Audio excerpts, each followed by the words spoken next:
Radhe Radhe. Environment chapter से ये वाला क्वेश्चन अक्सर आपके बोर्ड के पेपर में देखने को मिल जाता है, जिसमें ऐसा कुछ डायग्राम गिवन होता है और आपको बताना होता है कि कितनी अमाउंट ऑफ एनर्जी अवेलेबल होगी किसी सर्टेन ट्रॉपिक लेवल में। जैसा कि इस वाले डायग्राम में गिवन है कि जो सन है वहां से 20,000 जूल सोलर एनर्जी ट्री पर आ रही है, और फिर उसके बाद ये है सेकेंड ट्रॉपिक लेवल और ये है थर्ड ट्रॉपिक लेवल। तो इस वाले क्वेश्चन में आपको बताना क्या है, find the amount of energy available in the third trophic level, यानी सोलर एनर्जी जो 20,000 जूल ट्री पर आ रही है, थर्ड ट्रॉपिक लेवल में कितनी अमाउंट एनर्जी अवेलेबल होगी। आई बात सुनिए, ये आपको बताना है। तो देखिए, आप पता होना चाहिए कि जितनी भी सोलर एनर्जी सन से ट्री पर आएगी, जो ट्री है वो केवल 1% सोलर एनर्जी को केमिकल एनर्जी में कन्वर्ट कर पाता है, और फिर फर्स्ट ट्रॉपिक लेवल से सेकेंड ट्रॉपिक लेवल में केवल 10% एनर्जी ही ट्रांसफर होती है।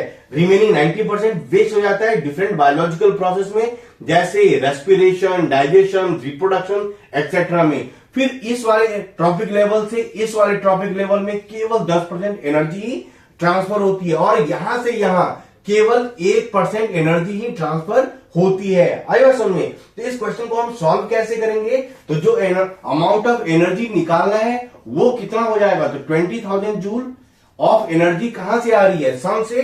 तो 20,000 जूल ऑफ एनर्जी का केवल 1% ये केमिकल एनर्जी में कन्वर्ट कर पाता है, इसलिए मैं यहां पर क्या कर दूंगा, 1/100, यानी कि जो इसका जो भी आंसर है ना वो केमिकल एनर्जी यहां पर अवेलेबल है, और सेकेंड ट्रॉपिक लेवल में इसका 10%, तो अब मैं इसको 10/100 से मल्टीप्लाई कर दूंगा, और फिर यहां से यहां फिर 10%, फिर दोबारा मैं 10/100 से मल्टीप्लाई कर दूंगा।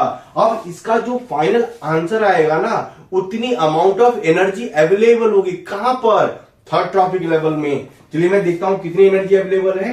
तो ये वाला जीरो से ये कैंसिल, 1 2 3 4 5 जीरो काटना है, तो 1 2 3 4 5, 1 2 3 4 और ये 5। देखिए केवल 2 जूल ऑफ एनर्जी अवेलेबल होगी कहां पर, तो थर्ड ट्रॉपिक लेवल में। उम्मीद है मेरी ये बहुत छोटी सी वीडियो बट बहुत इंपॉर्टेंट क्वेश्चन है, ये आपको समझ में आ गया होगा।